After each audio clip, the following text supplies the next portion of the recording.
Assalamu alaikum, j'espère que vous allez bien. On se retrouve aujourd'hui dans une nouvelle vidéo, donc une vidéo qui va un petit peu différer de d'habitude. Là, ça sera pas une simple lecture. Je voulais partager avec vous comment je fais entre parenthèses l'étude de mes livres et comment j'arrive à mieux les retenir. Donc, j'ai plusieurs façons de retenir mes livres. Donc, soit je fais une lecture simple et j'en rajoute une deuxième lecture. En général, tous mes livres, je les lis deux fois. Soit je vais être dans la prise de notes, donc pour un mot de vocabulaire que j'ai pas compris, un mot en arabe que je comprends pas, une prononciation, un lieu, voilà, une temporalité, un personnage en particulier, sur lequel je souhaite approfondir. Soit si vraiment donc dans le cas numéro 2, donc il y a les livres qui sont très durs à comprendre et que je vais laisser de côté pour l'instant, mais il y a les livres, on va dire, qui sont faciles à comprendre, mais qui au niveau du visuel n'est pas optimal. C'est ce que j'ai trouvé pour ce livre, c'est qu'en fait, le chapitre 2 traite des armées du cœur. C'est un livre qui est absolument incroyable et je pense que je vous en ferai aussi la lecture d'un passage. Mais c'est vrai que le chapitre 2, j'ai trouvé qu'il était facile à retenir, mais moi, je suis visuelle. Ça veut dire que là, j'ai à peu près compris, mais c'est pas quelque chose que je vais pouvoir retenir. Donc, qu'est-ce que je vais faire et qu'est-ce qu'on va faire ensemble? Je me suis dit pourquoi pas le partager avec vous. Donc là, j'ai un giga, je vous montre pas, mais j'ai un giga tableau avec évidemment les feutres qui vont avec. Et en fait, j'entreprends de vous lire, d'étudier en fait avec vous le deuxième chapitre de ce livre euh, qui traite des armées du cœur et qui peut être fait et qui sera mieux compris par moi-même et j'espère par vous de manière graphique. Donc je vais faire un sorte de... Je sais même plus comment ça s'appelle, mais c'est vrai que je le fais pour beaucoup de livres. Et je l'avais fait aussi pour la généalogie du prophète sallallahu alayhi wa sallam sous forme de graphique. De toute façon, vous allez le voir. Donc j'espère que vous allez bien. Si vous n'êtes pas abonné, n'hésitez pas encore à vous abonner, à liker, à commenter, à partager, Inch'Allah, bi'idnillah. On rentre aujourd'hui dans les 10 derniers jours. Dans les 10 derniers jours, bismillah. La fatigue commence à se faire ressentir. Les 10 derniers jours du mois de Ramadan. Et donc, on va rentrer dans les 10 derniers jours où se trouve Laylatul Qadr. Inch'Allah, ya Rabbi, on arrive à tomber dedans et à tomber dedans en faisant le plus de bonnes actions possible. On parlera aussi de Zakat, Inch'Allah, bi'inillah, dans une prochaine vidéo. Donc, aujourd'hui, le chapitre 2. Voilà. Donc, j'entreprends en fait de l'étudier avec vous et de le mettre sous forme graphique pour que pour moi ce soit plus clair. Moi, je le fais en deux étapes. Je le fais en général sur le tableau sur lequel je peux me permettre de faire des ratures. Et ensuite, je le recopie au propre sur une feuille que je mets dans une pochette cartonnée. Et comme ça me permet d'avoir tous mes graphiques sous pochette cartonnée. Donc, bismillah. Les armées du cœur. Dieu dit, ne connaît les armées de ton Seigneur que lui-même. Coran, sourate 74, verset 31. Le Très-Haut possède ainsi dans ses univers que sont les cœurs, les esprits et les autres réalités, des armes coalisées dont lui seul connaît la nature et le nombre exact. Nous indiquerons, pour notre part, quelques armées du cœur, celles-là même qui sont liées à notre présent propos. Disons donc que le cœur dispose notamment de deux armées. L'une peut être appréhendée par les yeux externes, l'autre ne peut être appréhendée que par le regard intuitif et interne. Donc, on va commencer. Alors, le cœur dispose de deux armées. Bismillah. Donc,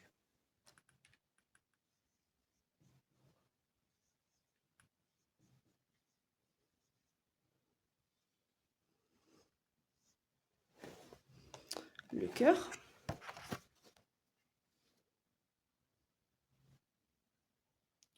Les yeux externes et le regard intuitif et interne.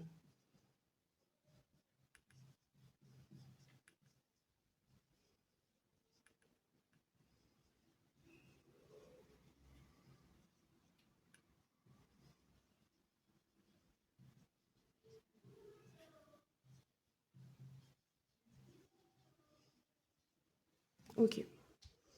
Donc, je vais essayer de vous le partager, de faire au mieux. Donc, le cœur occupe la position de roi, tandis que ses armées occupent la position de serviteur et d'auxiliaire. C'est ce que signifie le mot armée dans ce contexte. L'armée visible se compose des mains, des pieds, des oreilles, de la langue et de l'ensemble des membres. Le cœur occupe la position de roi, tandis que ses armées occupent la position de serviteur et d'auxiliaire. C'est ce que signifie le mot armée dans ce contexte.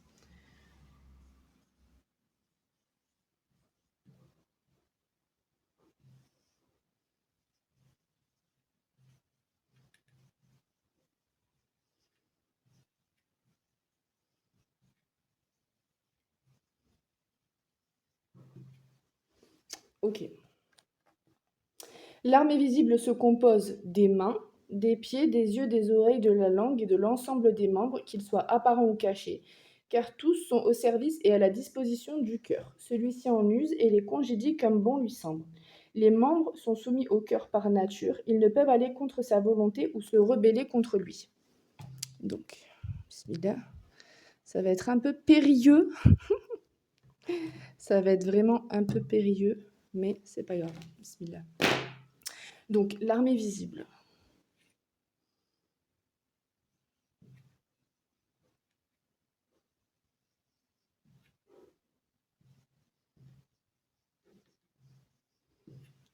L'armée visible se compose de l'ensemble des membres.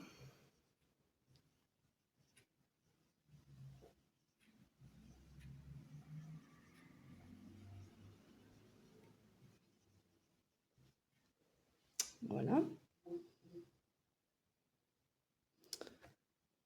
Voilà. Donc, qu'ils soient apparents ou cachés, car tous sont au service et à la disposition du cœur. Celui-ci en use et les congédie comme bon lui semble. Les membres sont soumis au cœur par nature, ils ne peuvent aller contre sa volonté ou se rebeller contre lui. Ainsi, s'il ordonne à l'œil de s'ouvrir, il s'exécute et s'ouvre. S'il ordonne à la jambe de bouger, elle s'exécute et bouge. S'il demande péremptoirement à la langue de parler, elle s'exécute et parle. Il en va de même de tous les autres membres. La suggestion des membres et des facultés sensorielles au cœur ressemble sous un certain rapport à la suggestion des anges à Dieu. Ils lui obéissent par nature et ne peuvent aller contre sa volonté, plus encore comme le dit le Seigneur, ils ne vont aucunement contre l'ordre de Dieu et font ce qu'il leur est demandé de faire. Sourate 66, verset 6. Cependant, l'armée visible du cœur et les anges se distinguent. Ah ben, je vous ai pas montré le livre. Se distinguent dans le fait que les anges ont conscience d'obéir et de se conformer aux ordres, tandis que les paupières s'ouvrent et se ferment conformément à l'ordre du cœur de manière passive sans avoir conscience. Donc, là, on va faire un petit aparté et je vais mettre Bismillah.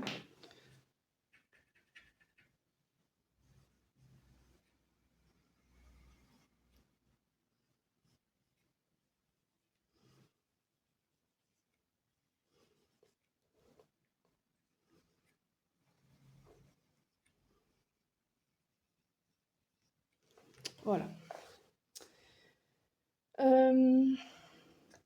Ensuite, ni de même ni de leur obéissance au cœur. D'autre part, celui-ci n'a besoin de ses armées qu'en tant que monture et viatique dans ce voyage pour lequel il fut créé, qui doit le conduire au Très-Haut et lui faire traverser les étapes jusqu'à sa divine rencontre, tant qu'il est vrai que les cœurs ne furent créés que pour lui. Dieu dit lui-même à ce sujet, « Je n'ai créé les hommes et les djinns que pour qu'ils se consacrent à mon adoration » Sourate 51, verset 56. La monture du cœur n'est autre que le corps et ses viatiques la connaissance. La monture du cœur... Je sais pas trop, je vais essayer. C'est une vidéo expérimentale. Inch'Allah, bi'idnillah, que j'arrive à la finir. Alors, bismillah. De toute façon, j'ai dit bismillah et il n'y a aucune chance que... Alors, donc, la monture du cœur. Donc, je vais changer de couleur. Des vidéos. J'essaye de faire d'autres concepts. Dites-moi si ça vous plaît. En tout cas, moi, c'est comme ça que je fais dans la vie de tous les jours. J'espère que ça pourrait vous donner des idées. Donc, sa monture.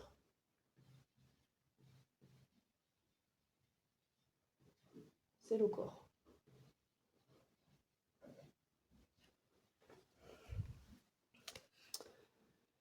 Et son viatique, la connaissance.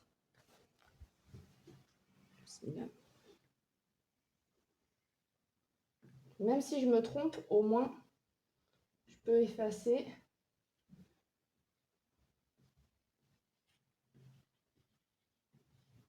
Et recommencer facilement.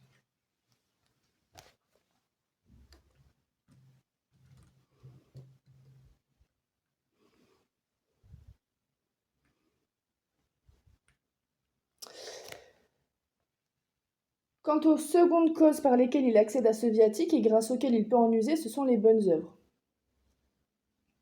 Ok. Le serviteur ne peut arriver jusqu'à Dieu tant qu'il n'a pas logé dans le corps et qu'il n'a pas traversé l'existence terrestre, car il faut nécessairement passer par le plus bas degré pour parvenir au plus haut degré. Or, ce bas monde constitue un champ à cultiver en vue de l'au-delà et l'un des degrés sur la voie du salut. S'il fut appelé bas monde, c'est que de ces deux degrés que sont la vie terrestre et la vie future, il est le plus bas. Aussi, le cœur est-il contraint de se doter de certains biens en ce monde, car le corps est la monture sur laquelle il arrive jusqu'à cette existence. Il doit donc veiller sur le corps et prendre soin de lui.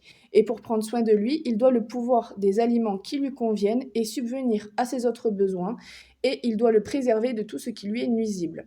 Afin que le cœur s'emploie à alimenter le corps, il fallait que lui soient apprêtées deux armées, la première intérieure et l'appétit. Donc, le corps, là, deux armées. En fait, c'est pour ça que je voulais faire que... Je ne sais pas si vous comprenez pourquoi je vais faire ça, parce qu'en fait, il y a le cœur qui se distingue en deux armées, qui elle-même se distingue en deux armées, qui elle-même se distingue en deux armées. Et en fait, là, quand je vais faire un truc bien clair, ben, ça va me permettre de beaucoup mieux, de pouvoir beaucoup mieux apprendre. Donc, la première, c'est l'appétit. La deuxième, c'est donc la première, intérieure, et l'appétit. La seconde, extérieure, ce sont la main et les membres participant à lui fournir cette nourriture.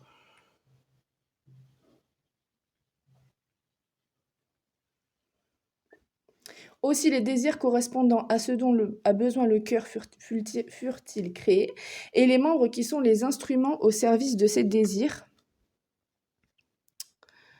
Bismillah.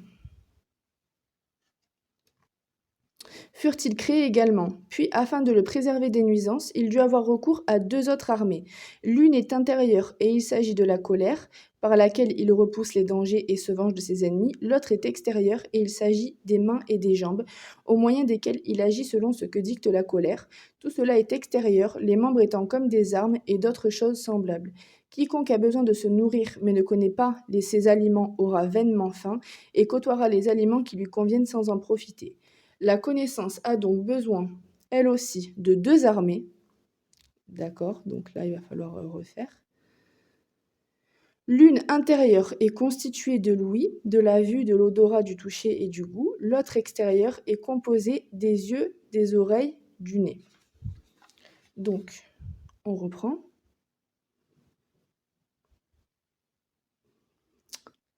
Il dut avoir recours à deux armées pour le préserver des nuisances.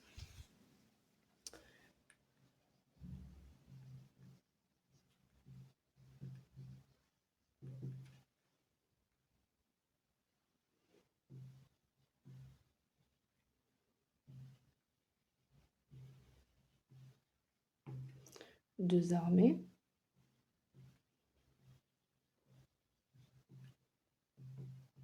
Colère. Et les mains, et donc là, colère et membres. Pareil. Et ensuite, donc, la connaissance elle-même. Donc, de toute façon, je vais le refaire au propre. Inch'Allah, quand je le referai au propre, je vous le partagerai, Inch'Allah, je pense, à la fin de la vidéo. C'est juste pour vous montrer, en fait, comment je fonctionne. Peut-être que pour vous, là, c'est pas du tout clair et vous n'auriez pas procédé pareil. Mais là, je vous montre comment je fais vraiment. Je vous montre vraiment toutes les étapes. Donc là, je fais ça et ensuite, je le refais au propre, Inch'Allah, et je vous le montrerai à la fin de la vidéo, Inch'Allah, au propre.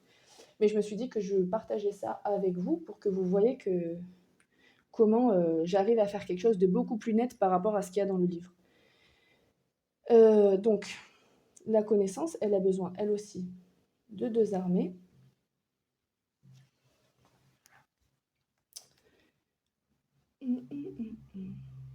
Voilà. La connaissance a donc besoin, elle aussi, de deux armées, l'une intérieure, constituée de l'ouïe, de la vue, de l'odorat, du toucher et du goût, donc les sens.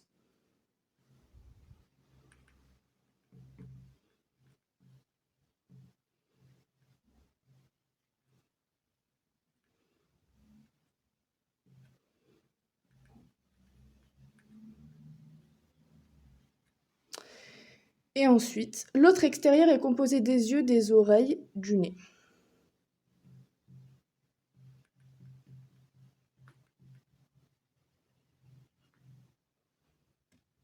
Donc là, pareil, les membres.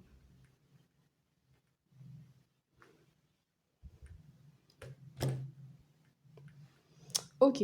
Le détail de ce besoin et de la sagesse qui le motive est un vaste sujet que de nombreux ouvrages ne suffiraient pas à épuiser. Nous en avons indiqué quelques exemples dans notre chapitre portant sur la gratitude. Contentons-nous donc de cela. L'ensemble des armées du cœur peut être résumé à trois catégories. La première se constitue des impulsions et des stimulants qui concourent soit à s'attirer un bien, comme le désir, soit à écarter un mal, comme la colère. Cette première catégorie peut être appelée volonté. Ok, donc là, bismillah. Je sais pas trop comment. Est-ce que si je le mets comme ça, mais je sais pas si pour vous ça va pouvoir être. Vous voyez comment il est grand. Ouais, je pense que je vais faire comme ça. Ouais. Donc, toutes ces armées. Comment je vais faire ça? Si je prends une autre couleur. Ah là là. J'espère que vous aimez ce genre de vidéo. Je pense qu'elle va durer longtemps parce que là. Donc, toutes ces armées.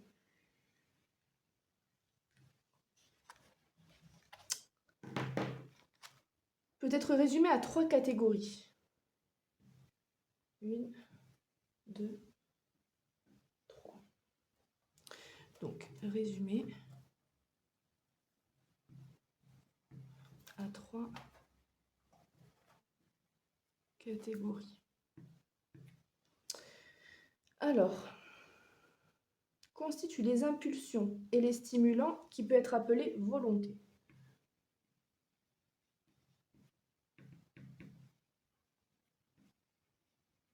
Impulsion et stimulant. Ok.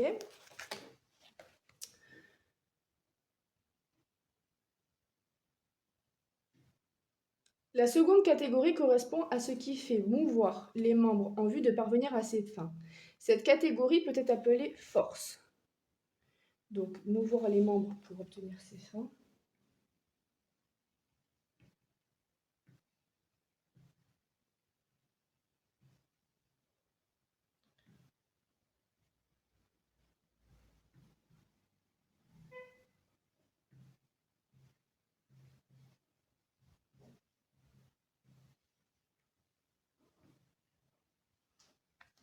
Ok. Et enfin, la troisième catégorie est constituée des éléments participant à la perception et à la connaissance des choses, tels des espions au sein de l'armée. Il s'agit des facultés de la vue, de l'ouïe, de l'odorat, du goût et du toucher, lesquelles sont circonscrites autour des membres déterminés. Cette troisième catégorie peut être appelée savoir et perception.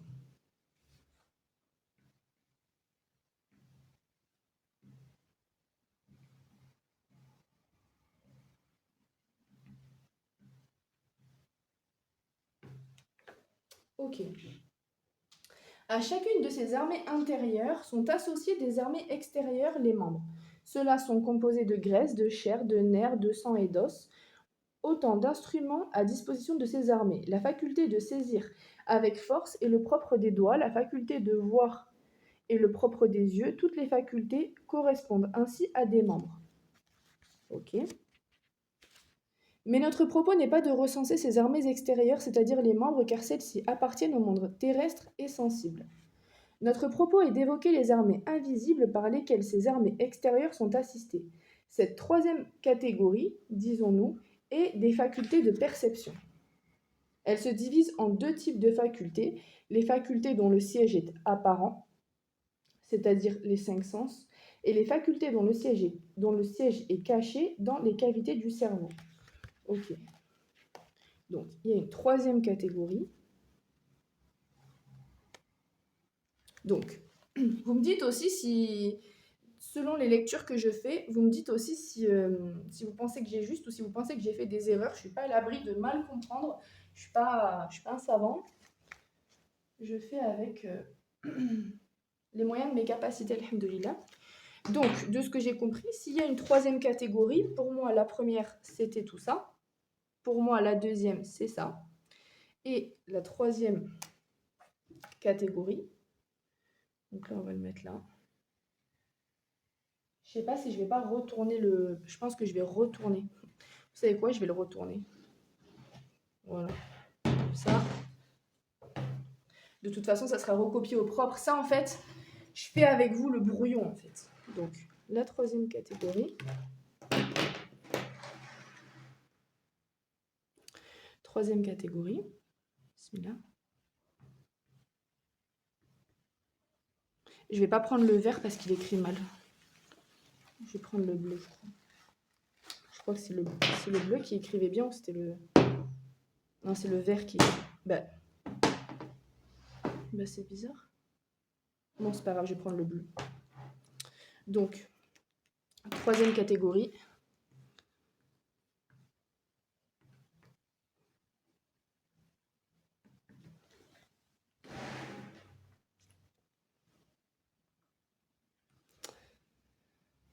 Elle se divise en deux types de facultés. Bah alors, non, je ne vais pas l'écrire ici. On va pas s'en sortir. Troisième. Je vais mettre troisième C. Elle se divise en deux types de facultés.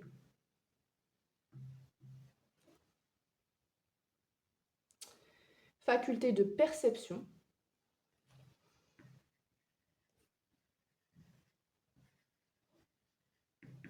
Ok. Bah non. Cette troisième type de catégorie, disions-nous, est donc celle des facultés de perception. Elle se divise en deux types de facultés, les facultés dont le siège est apparent. Okay. Donc, troisième C, c'est perception.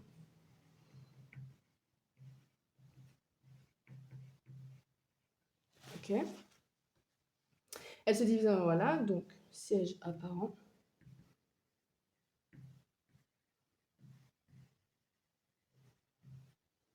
C'est-à-dire les cinq sens.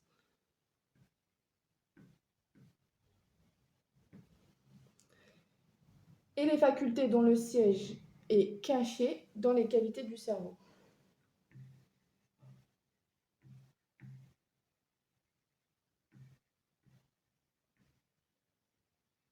Ok. Ces dernières sont également 5. Lorsque l'homme voit quelque chose, s'il ferme les yeux, il en perçoit l'image lui-même. C'est le fait de sa faculté imaginative. Puis cette image demeure en lui parce qu'une partie de son être la conserve. Il s'agit de sa mémoire. Donc, je vais les noter là.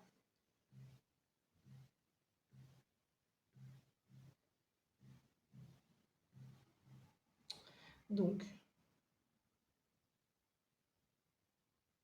faculté imaginative.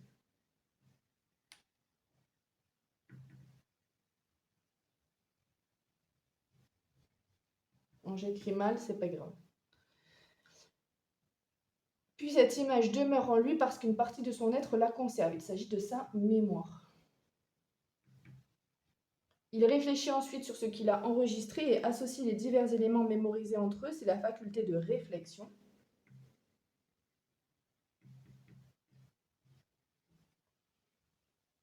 Il se remémore ensuite ce qu'il a oublié, puis s'en rappelle. C'est la faculté de remémoration. On voit celle qui, pour ses études, faisait les fiches Bristol.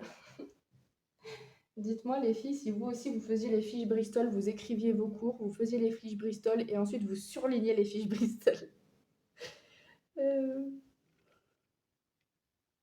Il regroupe enfin l'ensemble de ses sensations en lui au moyen du sens commun.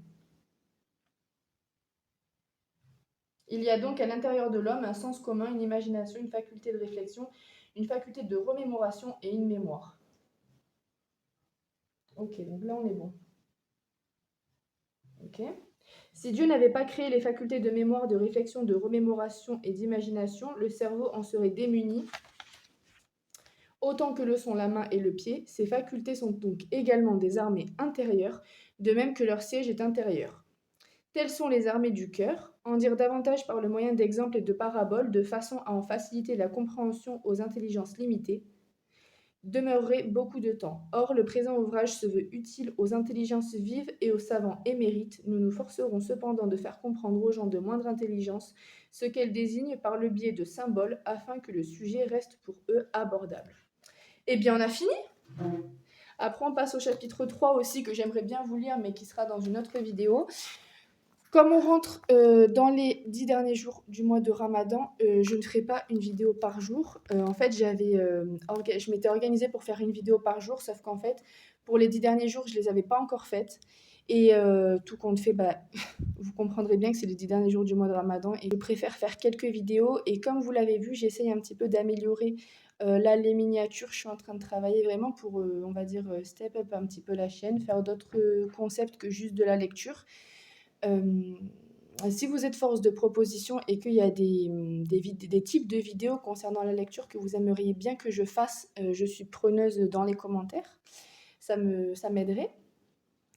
Et évidemment, donc, les petits spoilers, vous avez mon compte Tipeee si vous souhaitez soutenir la chaîne d'une manière ou d'une autre. Vous avez le compte de la sœur chez qui vous pouvez avoir moins 10% de réduction, donc ce livre. Vous pouvez lui demander, hein, Inch'Allah, je suis sûre qu'elle peut vous l'avoir. Vous avez moins 10% sur toutes vos commandes de livres religieux avec le code d'Islam. Vous avez toutes les informations en barre d'infos. Quoi d'autre ? Vous avez mon compte Vinted et subhanallah, tous les livres quasiment religieux sont partis. Donc du coup, il y en a qui sont venus après la vidéo et qui m'ont dit mais enfin, il n'y a pas de livres religieux, mais en fait, tout est parti, genre tout est parti à une vitesse incroyable. Et en fait, là, il reste que des livres non religieux. Donc pareil, si ça vous intéresse, vous avez mon Vinted, bismillah, en barre d'infos. Et donc voilà, j'espère que cette vidéo vous a plu. Je vous montre juste après comment j'ai fait au propre. Là, je vais remettre tout au propre et je vais vous le montrer. Et on se retrouve donc très bientôt dans une prochaine vidéo, Inch'Allah, bi'idnillah. Profitez de vos 10 derniers jours de Ramadan, faites le plus de bonnes actions. Je vais vous partager des invocations, je vais vous partager des petites choses.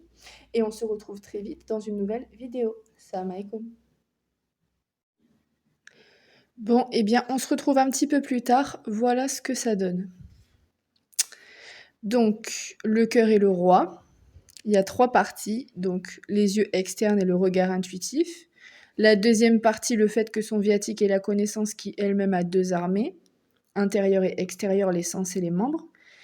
Une pour préservation des nuisances, 2 armées elles-mêmes, la colère et les membres. Sa monture et le corps qui lui-même a 2 armées, l'appétit et les membres. Troisième partie, donc la perception, siège apparent 5 sens, caché dans le cerveau, donc les 5 parties, faculté imaginative, mémoire, réflexion, remémoration, sens commun. Et donc on avait vu que, à la différence des membres, les anges ont une conscience lorsqu'ils obéissent à Dieu. Résumé à 3 catégories, donc la première c'est volonté, donc impulsion et stimulant, la force, mouvoir ses membres pour arriver à ses fins, et savoir et perception, l'essence. Donc voilà comment je m'organise lorsque je lis et que je vois que je peux optimiser mon apprentissage, je fais comme ça.